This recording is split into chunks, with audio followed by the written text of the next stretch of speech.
Morning বন্ধুরা, good afternoon বন্ধুরা, কেমন আছো সবাই? আশা করি সবাই খুব ভালো আছো। আমি খুব ভালো আছি। তো এখন বাজে হলো 1:45, দুপুর 1:45। আমি এদিকে দেখো সকালের সব কাজ কমপ্লিট হয়ে গেছে, রান্নাবান্নাও কমপ্লিট হয়ে গেছে। তো এখন এই যে শাড়িটা পরে নিচে নামলাম।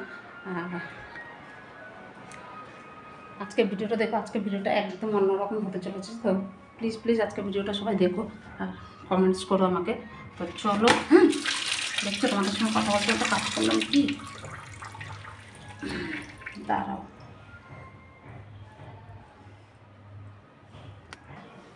তো সকাল থেকে আজকে উপোস আছি। আজকের হচ্ছে করব বাড়িতে নারায়ণ পুজো আর বারের পূজা। সেটা হচ্ছে যেটা বাৎসরিক নারায়ণ পূজা বারের পুজো দেওয়া হয় সেটা। তো মনে হয় বাৎসরিক পূজাই বলে। তো যদি ভুল বলে থাকি তাহলে আমাকে কমেন্টসে জানিও যে কী বলে। তো চলো, আমি হচ্ছে এখন পূজার জোগাড় টোগাড়গুলো করি। কিচ্ছু হয়নি, 1:45 বেজে গেছে। ভেবেছিলাম যে 12টার সময় বসবো, আগে নারায়ণ পূজাটা করে তারপর বারের পূজাটা করবো, কিন্তু কোনো কিছুই হয়নি। তো চলো, আমি দেখি ফুল টুল তুলে এইদিকে সব গোছাগুছি হয়ে গেছে। এখন ফলমূল কাটাকুটি করবো। তো চলো এখন ফলমূলগুলো কাটাকুটি করে নিই, তারপরে হচ্ছে পুজো বসবো। আর তোমাদের দাদা ওদেরকে বাঁচতে বসছে খই। চলো। তো দেখো বন্ধুরা, আমি এখানে বসে গেছি ফলমূল নিয়ে কাটতে। আর স্নান করে চলে এসেছি। আর তোমাদের দাদারও স্নান হয়ে গেছে, কিন্তু কালকের হচ্ছে খইটা নিয়ে এসেছিলাম, খইটা বাঁচতে ভুলে গেছি। যদিও অল্প করে খই আনা হয়েছে, কেন খইটা বাঁচা ঝামেলা। তো ওই জন্য অল্প করে আনিয়েছিলাম যে মুড়ির সঙ্গে মিশিয়ে দেওয়া হবে, কিন্তু কালকে খইটা বেঁচে রাখতে ভুলে গেছি। তোমাদের দাদা তাতেই স্নান করে এসেছিলো যে একটু হাতে হাতে জোগাড় করে দেবে। যেহেতু খইটা বাঁচা হয়নি, ওর জন্য খইটা বাঁচতে বসলো। কেন বলো তো, খইটা তো আর ধান শুদ্ধ লোককে দেওয়া যাবে না বলো। খাওয়ার সময় ধান যদি মুখে পড়ে বিচ্ছিরি একটা ব্যাপার, আর তারপরে যদি গলায় আটকে যায় তাহলে আরও সমস্যা। তো এর জন্যই হচ্ছে তোমাদের দাদা খইটা বাঁচছে, আর আমি এদিকে ফল কেটে নিচ্ছি।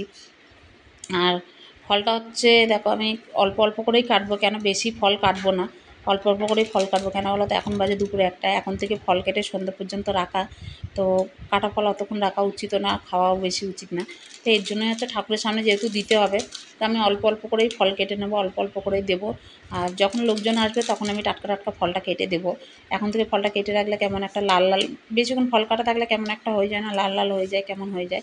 তো তার জন্য আমি অল্প করেই কাটবো, দেখো বেশি কাটবো না। তো চলো আমি ফলমূলগুলো কেটে নিই। আর আজকে হচ্ছে নারায়ণ পূজা বারের পূজা দুটোই দেবো। এটা হচ্ছে বাৎসরিক পূজা, তো প্রত্যেক বছরই দেওয়া হয়। তো প্রত্যেক বছরই বাৎসরিক পূজা দেওয়া হয়, আই থিঙ্ক বাৎসরিক পূজাই বলে। তো যদি ভুল বলে থাকি তাহলে তোমরা আমাকে সেটা কারেক্ট করে দিও। আর এইখানে দেখো, আরেকজনকে নারকেল ছোবা আনতে বলেছি, নারকেল ছোবাটা এনে এমন করে দিল যে মাথাটা গরম হয়ে গেল। দেখো এখানে আমি চাল টালগুলো ধুয়ে রেখেছি, তার মধ্যেই এনে ফেললো, সব নারকেল ছোবার ধুলোগুলো ওর মধ্যে পড়লো। আবার আমাকে ওগুলো ধুতেও লাগবে, তো এই জন্য আমার মাথাটা গরম হয়ে গেছিলো। তো চলো দেখো, আমি ফল টলগুলো কেটে নিই। আর ভিডিওটা ভালো লাগলে একটা লাইক শেয়ার সাবস্ক্রাইব করার অনুরোধ রইলো। প্লিজ তোমরা আমাকে একটু সাপোর্ট করো, একটু আমার পাশে থেকো, আর ফুল ভিডিওটা দেখো, আশা করি তোমাদের ভালো লাগবে। তো চলো ফলমূলগুলো কেটে নিই, ততক্ষণ তোমাদের দাদা খইটা বেছে নিই, আমি এদিকে ফলমূলগুলো কেটে নিই। তো ফলমূল কাটতে হবে, নৈবেদ্য সাজাতে হবে। তো আমি বেশি করিনি, কেন বলো তো, দুটো থালাতেই দিলাম, একটা থালাতে ফল দিলাম আর একটা থালাতে নৈবেদ্য দিলাম। যেহেতু আমার ঠাকুর ঘরের জায়গাটা কম, তো আরও জিনিস রাখতে লাগবে। তো সেই জন্যই হচ্ছে যে আমাকে বেশি থালা করতে পারলাম না, একটা থালার মধ্যেই অল্প অল্প করে ফল কেটে দিলাম। তো আর এখানে হচ্ছে আমি এখন সুজিটা নিয়ে নিচ্ছি, সুজি মাপ করে নিয়ে নেব। তো আমি 200 গ্রামের প্যাকেটগুলো আনিয়েছিলাম, লাগবে আমার 1.25 কেজি সুজি। আর সুজির মধ্যে পিঁপড়া লেগে গেছে, দেখো দোকান থেকে নিয়ে এসছে, ওখানে মনে হয় পিঁপড়া লাগা ছিল। তো 1.25 কেজি সুজি, 1.25 কেজি চিনি, আর লাগবে হচ্ছে 1.25 কেজি দুধ। তো এটাই হচ্ছে নারায়ণ পুজোর মাপ। কেউ কিছু দিতে পারুক না পারুক, কিন্তু এইটুকু দিতে লাগেই, যে 1.25 কেজি চিনি, 1.25 কেজি দুধ, আর 1.25 কেজি সুজি, এইটা আর 21টা হচ্ছে কলা। এটা হচ্ছে নারায়ণ পুজোর মাপ। কেউ কিছু না দিতে পারলে এইটুকু দিয়েই পুজো দিলেই ঠাকুর এতেই সন্তুষ্ট, এটাই বইতে লেখা আছে। তো এইটুকু দিলেই হবে। তো আমি যেহেতু ঠাকুরের কাছে দেবো, তো এই জন্য 1.25 কেজি মাপটা দিয়েই ঠাকুরের কাছে দিচ্ছি। আর প্রসাদ খাওয়ানোর জন্য সেটা তো এক্সট্রা আছেই। এইটা নিয়ে, এই প্রসাদটা নিয়ে ওর সঙ্গে মিশিয়ে দিলেই হয়ে যাবে প্রসাদ। তো চলো এখানে দেখো, আমি সুজি চিনিটা দিয়ে কলাটা দিয়ে এখানে সাজিয়ে দিলাম। আর কলাগুলো বেশ মজে গেছে, একদম নরম হয়ে গেছে। তো কলাগুলো এখন যেহেতু গরম না, তাই তার জন্যে। তারপরে দেখো এখানে আমি 1.25 কেজি দুধটা মেপে নেব, যেহেতু আমি 1.5 কেজি দুধ আনিচ্ছি, তো 1.25 কেজি আমার লাগবে, মানে 5 পোয়া। তো 5 পোয়া দুধ মাপতে অসুবিধা হয় বলে আমি এই জন্য একটা পোয়াও কিনে নিয়েছি, নাহলে কিন্তু আমার পোয়া দরকার পড়ে না। তো এখানে পোয়া দিয়ে আমি 5 পোয়া দুধ মেপে নিলাম। তো চলো, এই যে দেখো আমার সব জোগাড় হয়ে গেছে, এখন হচ্ছে তোমাদের দাদা পুজোয় বসবে। তো আমি একটা থালার মধ্যে 7টা নৈবেদ্য আর গোটা নৈবেদ্য দিয়ে দিয়েছি। কেন বললাম না, ঠাকুরঘরের জায়গাটা কম, তো আলাদা আলাদা করে দিলে থালা এতগুলো রাখতে অসুবিধা হবে। আর এখানে ঘট বসে দিয়েছি, ওপরে এই যে নারায়ণ, নারায়ণটা যেহেতু ছোটো তাই দেখা যাচ্ছে না। তো এখানে দেখো তোমাদের দাদা বসে গেছে পূজায়, আর আমি ওদিকে ধূপ টুপ সব জ্বালিয়ে দিচ্ছি। তারপরে মনে পড়লো একটা গন্ধ ধূপ আছে, তোমাদের দাদা বলে ওটা জ্বালাও, তো আমি ওটাও জ্বালাই দিচ্ছি গন্ধ ধূপগুলো, কিন্তু লাগানোর জায়গা নেই, কী করবো। কতগুলো এখানে লাগালাম আর কতগুলো প্রদীপের ওপর দিয়ে রেখে দিলাম ধূপ। তো চলো এখন হচ্ছে পূজাটা করে নিই। ভিডিওটা কেমন লাগলো না লাগলো প্লিজ আমাকে কমেন্টস করে জানিও। আমি বসেছি ভেতরে, যেহেতু জায়গা কম আমি ভেতরে বসেছি, আর মা হচ্ছে ওই যে বাইরে বসেছে ওদিকে। আমরা তিনজনেই উপোস আছি, তোমাদের দাদা, আমি, মা, আমরা তিনজনেই উপোস আছি, আর কেউ উপোস নেই।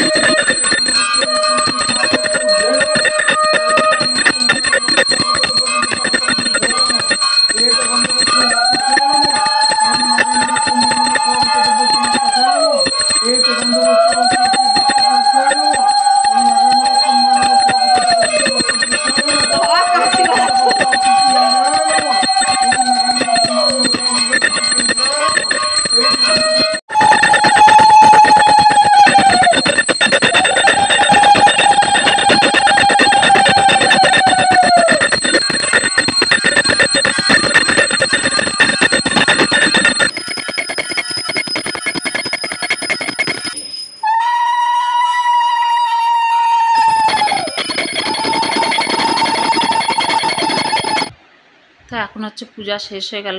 এখন হচ্ছে আমি একটু ঠাকুর প্রণাম করে উঠে আবার বাড়ির পূজার জোগাড় করবো। তো চলো ঠাকুর প্রণাম করে আবার বাড়ির পূজার জোগাড়টা করে ফেলি তাড়াতাড়ি করে, অনেকটাই বেলা হয়ে গেছে। তো এই যে দেখতে পাচ্ছ আমি বাড়ির পূজার জোগাড় করে ফেলেছি, আর এই যে তুলসীতলায় বাড়ির পূজাটা হচ্ছে। তো এখানেই এই যে পূজাটা তোমাদের দাদা করছে। এখানেও কিন্তু আমি বাড়ির পূজায় অল্প ফলমূল দিই, কেন বলো তো, বাড়ির পূজার প্রসাদ তো বাইরে নিয়ে মানে ঘরে নিয়ে যাওয়া যায় না, বাইরেই শেষ করে দিতে হয়। আগে সিন্নি টিন্নি দিতাম, আগে বাইরে বসিয়ে খাওয়ানোর জায়গা ছিল, এখন বাইরে বসিয়ে খাওয়ানোর জায়গা নেই, এই জন্য এখন আর সিন্নি টিন্নি দেওয়া হয় না। ওই অল্প ফলমূল দিয়ে একবারে লোককে দিয়ে ওখান থেকে আমি গুছিয়ে তুলে দিই।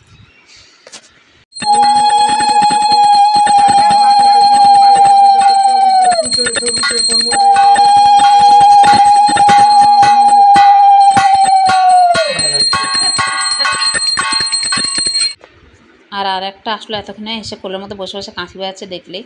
আর কী বলতো, আমি এখন হচ্ছে পুজোটা শেষ হলে যা ফলমূল কেটেছি সেগুলো হচ্ছে নিয়ে যা রাস্তা দিয়ে যা লোক যাবে আর আশেপাশের লোককে ডেকে এখন ওগুলো প্রসাদ দিয়ে আমি এগুলো সব ধুয়ে মুছে গুছিয়ে স্নান করে তারপরে ঘরে ঢুকবো। কেন বারের পূজা করে ঘরে ঢোকা যায় না, তো তার জন্য আমি বাইরে থেকে স্নান টান করে একবারে ঘরে ঢুকবো। তো এই জন্যই অল্প অল্প ফল দেওয়া আর কি। দুপুরের টাইমটা এখন তো অত লোকজন বেশি বাইরে নেই, তো এই জন্য অল্প করে ফল দিয়েছি। সিন্নিটা দিই না বারের পূজায়। তো চলো, তো এই যে দেখো বন্ধুরা, এখন বাজে 4:20 আর 4টার সময় পুজো শেষ হলো। পুজো করে আবার আমি 4টার মধ্যে আসলাম, আর এখন হচ্ছে যে সিন্নি মাখতে বসছি। সিন্নিটা মেখে নিই, একটু পরেই লোকের পোশাক খেতে চলে আসবে। সিন্নিটা আগে মেখে নিই, সিন্নিটা মেখে গুছিয়ে রাখি, একটু পরে থেকে লোকে চলে আসবে। আর এমনিতে দেরি হয়ে গেছে, তাড়াতাড়ি করে থাকবে আর ঘুমাবে, থাকবে আর শুবে। মায়ের কি নাও। তো পূজা শেষ করে সবাইকে প্রসাদ টসাদ দিয়ে ওগুলো শেষ করে মাজা ঘষা করে স্নান করে এখন চলে এসেছি আমি। তো সিন্নিটা মেখে নিচ্ছি, কেন একটু পরের থেকেই লোক চলে আসবে, সিন্নিটা মেখে নিচ্ছি। আর আমি এখন ভাত টাত খেলাম না, কেন বলো তো, অনেকটা বেলা হয়ে গেছে। এখন যদি ভাত খাই আমার শরীরটা ভীষণ অস্বস্তি লাগবে, হাঁসফাঁস করবে শরীরটা, এর জন্য ভাত খেলাম না। তোমাদের দাদা মা এরা একটু একটু করে খেলো, কিন্তু আমি খেলাম না। তোমাদের দাদা চিল্লে যাচ্ছে খেয়ে না, কিন্তু আমি খাইনি।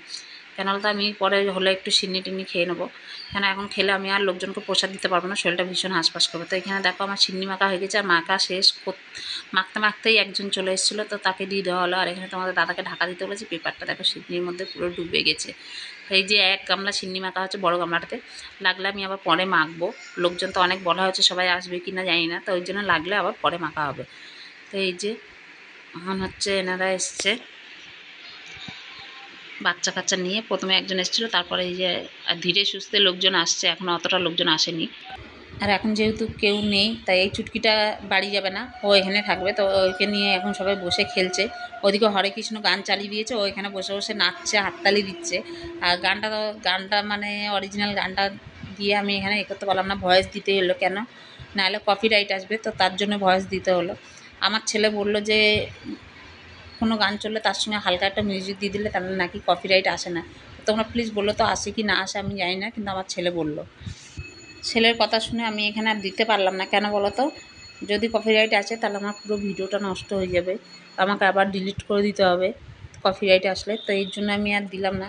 প্লিজ তোমরা যদি কেউ জানো তাহলে প্লিজ আমাকে জানিও যে অরিজিনাল মিউজিকের সঙ্গে মিউজিক মিশিয়ে দিলে কপিরাইট আসে কি আসে না।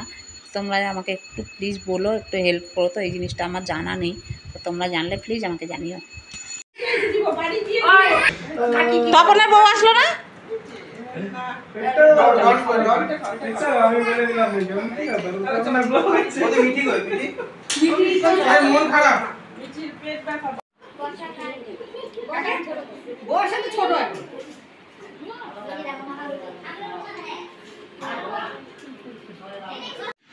আর এখন দেখতে পাচ্ছ এখন লোকজন সব হুড়মুড় করে ঢুকছে। এখন বাজে 8টা, সাড়ে 8টা মতন। এখন সবাই আসা শুরু করেছে।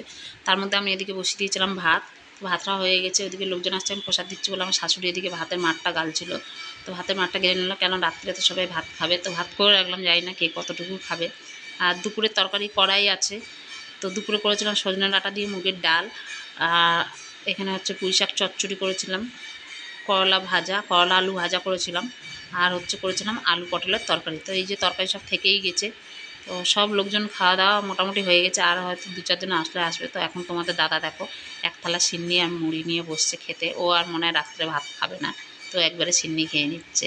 বন্ধুরা এখন বাজে 9টা 10, আর সব লোকজন প্রসাদ টসাদ খেয়ে চলে গেল, অনেকেই আসেনি। তো এখন বাজে হচ্ছে 9টা 10, আর কেউ আসবে বলে মনে হয় না। তো এরপরে আমরা একটু খাওয়া দাওয়া করবো, খাওয়া দাওয়া করে সবাই আর কারোর ভালো লাগছে না। তো চলো আজকের মতন ভিডিওটা শেষ করলাম এই পর্যন্ত। দেখাবে আবার নতুন একটা ভিডিও নিয়ে। সবাই ভালো থেকো, সুস্থ থেকো, আর আমার কাছ থেকে টাটা, গুড নাইট। এখন রাত্রি 9টা 10।